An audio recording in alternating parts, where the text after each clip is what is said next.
Halo semua, selamat datang kembali di Yau Misi.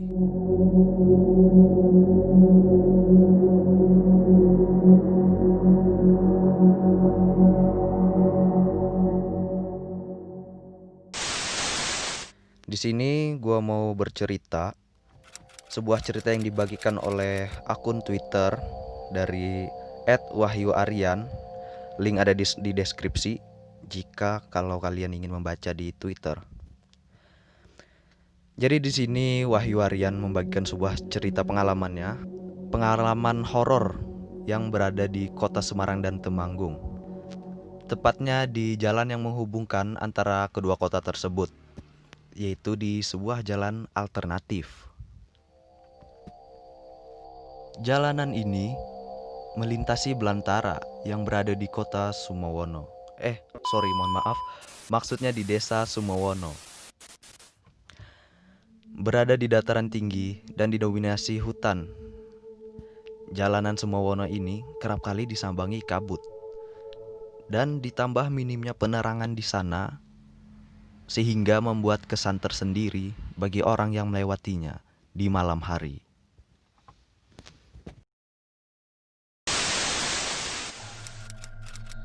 Cerita ini berawal saat saya bersama 6 teman saya.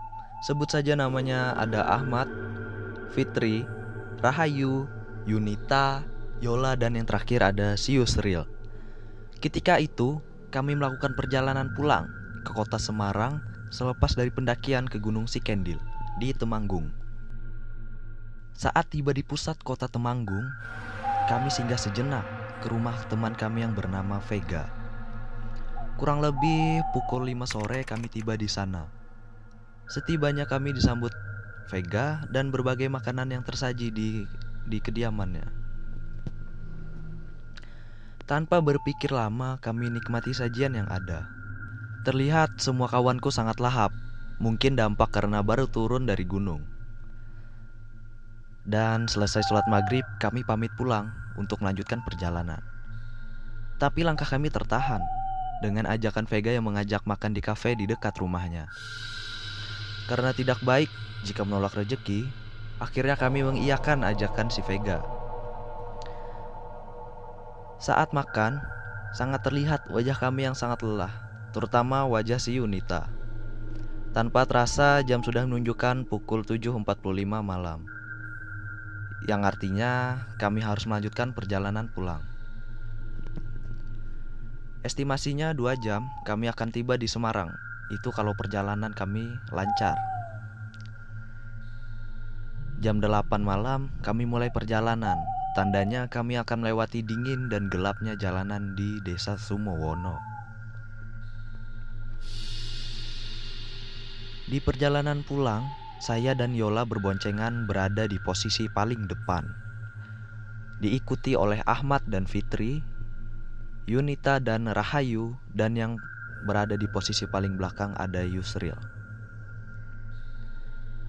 Singkat cerita, kami tiba di sebuah jalan gelap di antara hutan sebelum tugu perbatasan Kabupaten Semarang dan Temanggung. Dan disinilah awal mula keanehan datang. Yunita yang sudah sejak di rumah Vega terlihat yang paling lelah, tiba-tiba bertingkah aneh. "Yang di belakangku masih kamu kan, Wi?" tanya Yunita ke Rahayu. Rahayu yang mendengar pertanyaan Yunita hanya menjawab masih dengan perasaan mulai ketakutan.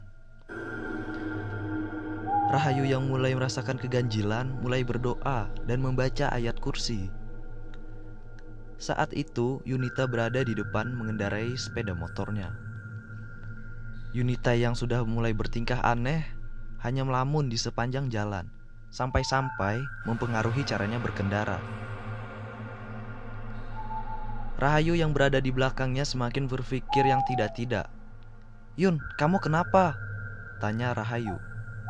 "Tadi di tengah jalan aku melihat perempuan pakai putih-putih dan rambutnya panjang." Sontak ketakutan Rahayu semakin besar. Rahayu tak berhenti berdoa memohon keselamatan. Rahayu belum memiliki keahlian penuh dalam mengendarai sepeda motor, sehingga sampai saat itu Yunita lah yang tetap di depan. Selain itu, Keadaan jalan yang sangat gelap mengharuskan motor kudu tetap berjalan.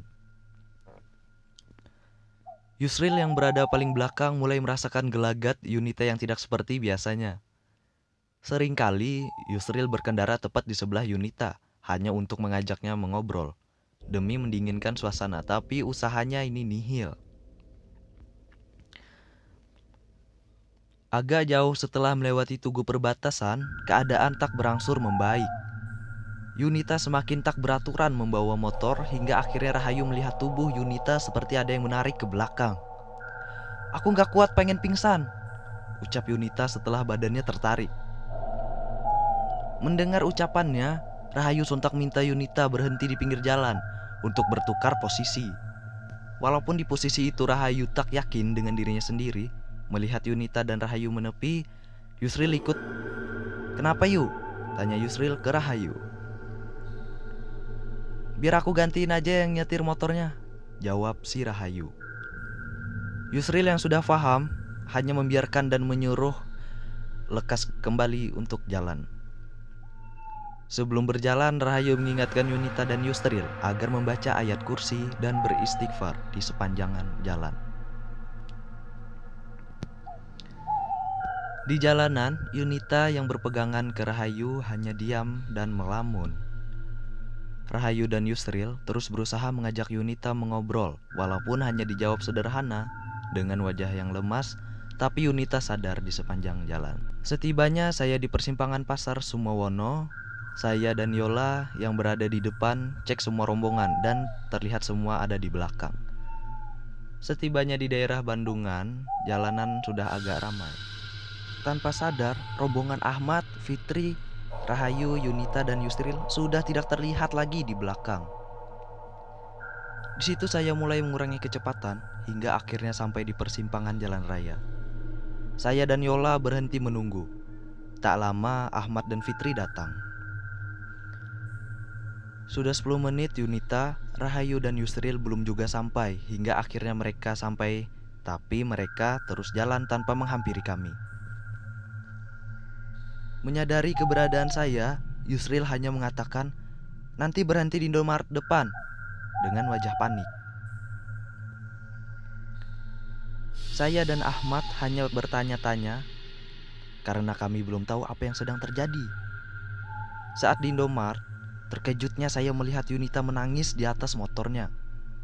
Saat saya tanya kenapa dia hanya menangis dan mengatakan, "Aku wedi," yang artinya aku takut. Tak lama setelah mengatakan "aku wedi", tiba-tiba Yunita jatuh pingsan. Sontak mengundang perhatian warga yang ada di sekitar Indomaret. Yunita kami bawa duduk tepat di depan Indomaret dengan dibantu oleh beberapa orang warga. "Mbaknya kenapa, Mas?" tanya salah satu warga di sana. Saya yang tidak tahu masalahnya hanya menjawab, "Kelelahan mungkin, Pak. Kami baru turun muncak." Lalu kami diberi 1 gelas air hangat untuk membantu menyadarkan Yunita. Saya mengeluarkan minyak angin yang saya bawa. Saya berikan ke Rahayu untuk menyadarkan Yunita. Saat itu posisi Yunita duduk dengan dibantu Rahayu, Fitri, dan Yola. 10 menit pingsan, akhirnya Yunita sadar dan kembali menangis dan kembali berucap, aku dituke tekan kene," yang berarti aku takut. Aku diikuti sampai sini. Di sini saya baru menyadari jika yang menyebabkan Yunita seperti ini adalah hal-hal gaib. Di situ Yunita mulai cerita apa yang sedang menimpanya. Dia mengatakan jika sejak di jalanan Sumowono hingga setibanya di sini, dia merasa ada yang sedang mengikuti dan menempel di badannya. Lehernya berat dan batinnya sangat merasakan keberadaannya. Setelahnya Rahayu dan Yusril menjelaskan, ternyata kami sudah terpisah menjadi 2 sejak di daerah tugu perbatasan. Yusril dan Rahayu kembali membantah dan meyakinkan jika rombongan kami sudah terpisah sejak di area tugu perbatasan. Saya tiba sementara di Pasar Ahmad dan Fitri, saya dan Yola melihat mereka setelah agak jauh melewati tugu perbatasan. Saya yang mendengar itu hanya bertanya-tanya, apa Dan siapa yang saya dan Yola lihat di persimpangan pasar Sumowono? "Ah, sudah, yang penting kita sudah kumpul lagi," ucap Rahayu. Saat semuanya sudah normal, kami melanjutkan perjalanan. Formasi berubah, Yunita dengan Ahmad, Rahayu dengan Fitri, dan yang lainnya tetap. Kami sangat bersyukur Yunita sudah kembali normal. Rahayu dan Fitri berjalan paling depan, diikuti Ahmad dan Yunita. Yusril dan saya dengan Yola di belakang. Di sepanjang jalanan kami memperhatikan Yunita. Ternyata benar, baru kami jalan 10 menit, Yunita kumat lagi. Dengan jelas saya melihat tiba-tiba tubuh Yunita tertarik ke belakang sebelum akhirnya dia pingsan di atas motor. Ahmad yang mengetahui segera menarik tangan Yunita, dan Yusril yang juga menyadari langsung sigap menahan tubuh Yunita dari belakang. 100 meter lagi ada masjid, kita berhenti di sana sekalian sholat isya, ajak saya. Sesampainya di masjid, Yunita masih pingsan. Saya, Ahmad, dan Yusril menurunkan dari motor dan berusaha menyadarkannya. Tak lama Yunita sadar dan kembali menangis. "Mbak iseh melu mas, awakku obot batinku kroso," ucap si Yunita, yang artinya, "Mbaknya masih ngikuti mas, badanku berat dan batinku merasakannya." Kami semua bingung, karena tak seorang pun dari kami paham masalah seperti ini. Kami hanya mengandalkan doa-doa yang kami bisa untuk menetralisir keadaan dan berharap agar keadaan lekas membaik. Usaha kami berhasil. Setelah keadaannya membaik, kami semua sholat isya berjamaah. Kami sholat di luar masjid karena saat itu jam sudah menunjukkan pukul 11 dan pintu masjid sudah terkunci. Saat itu saya yang menjadi imam sholat. Saat hendak mulai sholat, saya terkejut karena dari ekor mata saya sebelah kanan melihat ada perempuan berambut panjang berpakaian putih berdiri di sebelah kanan kami, kira-kira 5 meter dari tempat kami sholat. Saya yang kurang yakin akhirnya sedikit menoleh ke arah kanan. Ternyata benar, mata saya tidak salah, dia berdiri di sana dan dia hanya memperhatikan kami. Jika saya deskripsikan, perempuan itu berambut panjang acak-acakan, mengenakan pakaian putih, panjang sedikit, dan lusuh. Wajahnya tertutup rambutnya yang panjang. "Apa ini? Lindungi kami semua ya Allah," doaku. Tanpa memikirkan, begitu lama saya mulai sholat isya, walaupun dalam hati saya sangat ketakutan. Selama sholat, saya pejamkan mata agar saya tidak melihat perempuan itu. Selesai sholat, saat saya salam, dia sudah menghilang dari sana. Saya lihat Yunita sudah jauh membaik setelah sholat dan kami harus segera melanjutkan perjalanan. Saat bersiap-siap, Yunita memberitahu jika perempuan yang mengikutinya tadi memperhatikan kita saat sholat. Saat saya tanya dan memastikan apakah sosoknya sama dengan yang saya lihat, ternyata memang sama. Tapi syukurlah, sekarang keadaan sudah berangsur membaik. Saat perjalanan pulang, tidak ada kejadian aneh lagi. Saat di lampu merah, sesekali kami bercanda agar mencairkan suasana. Mungkin kami memang diharuskan lekas keluar dari daerah sana, karena setibanya kami di kota Semarang, semuanya sudah normal dan Yunita sudah pulih lagi. Selama di perjalanan, saya tidak menceritakan apa yang saya lihat agar semuanya tetap tenang. Kurang lebih jam setengah 12 malam kami tiba di Semarang. Kami sepakat mengantarkan Yunita ke kontrakannya bersama-sama. Setiba di kontrakannya, wajah Yunita masih seperti orang linglung. Hanya saja ia sadar dan menjawab ketika diajak bicara. Tak lama saya titipkan Yunita ke teman kontrakannya dan sedikit menceritakan peristiwa yang menimpanya, dengan tujuan agar tidak terkejut jika ternyata nanti Yunita kambuh lagi selama di kontrakan.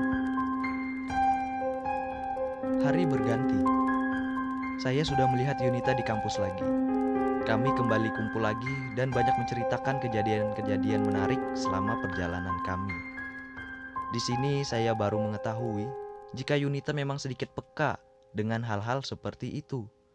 Dan ternyata Yusril juga melihat perempuan itu di jalan Sumowono, tapi ia memilih diam dan baru menceritakannya sekarang. Kami sangat bersyukur sudah kembali dengan selamat dan tanpa kekurangan apapun. Tamat. Oke, jadi itulah tadi cerita yang dibagikan oleh Wahyu Aryan. Ya cukup horor sih perjalanannya, karena mengingat itu kan merupakan sebuah jalan alternatif kan yang menembus sebuah hutan belantara di desa apa tadi kalau nggak salah desa Sumawono ya. Jadi gimana menurut kalian cerita pada kali ini? Bagaimana pendapat kalian? Apakah kalian pernah merasakan hal yang serupa, atau bahkan kalian pernah nih melewati jalan yang disebut di dalam cerita ini, jalan alternatif di desa Sumawono yang menghubungkan Semarang dan Temanggung? Kalau rumah gua ya ada di Semarang atau di Temanggung, bolehlah sekali-kali gua coba. Itu daerah yang tadi dicerita yang agak-agak horor ya kan, di desa Sumawono. Ya bolehlah. Ini misalkan kalau rumah gue itu antara di Semarang atau Temanggung, gue mau coba sekali-kali lewat jalan alternatif itu. Tapi sayangnya gue nggak di sana dan jauh banget. Gue tinggal di Kalimantan Tengah. Anjir, itu nyebrang laut pak. Oke, mungkin sampai di sini dulu ya cerita pada segmen kali ini. Kalian boleh request di komentar mau cerita apa, dan jika kalau kalian punya jika kalau dan mungkin jika kalian punya cerita-cerita horor, kalian bisa gunakan hashtag #horroryomisi di Instagram atau Twitter. Nanti kita bisa bacain kok. Nanti bisa kita bikin konten di channel ini. Oke, terima kasih. Jika kalian suka dengan channel ini, silahkan klik tombol subscribe di bawah. Dan tentunya komen jika ada yang kurang dan apa yang tidak berkenan di isi video ini. Kalian bisa kritik kami di komen bebas, asalkan menggunakan kata-kata yang sopan. Oke, terima kasih. Sampai ketemu di next video. Boom.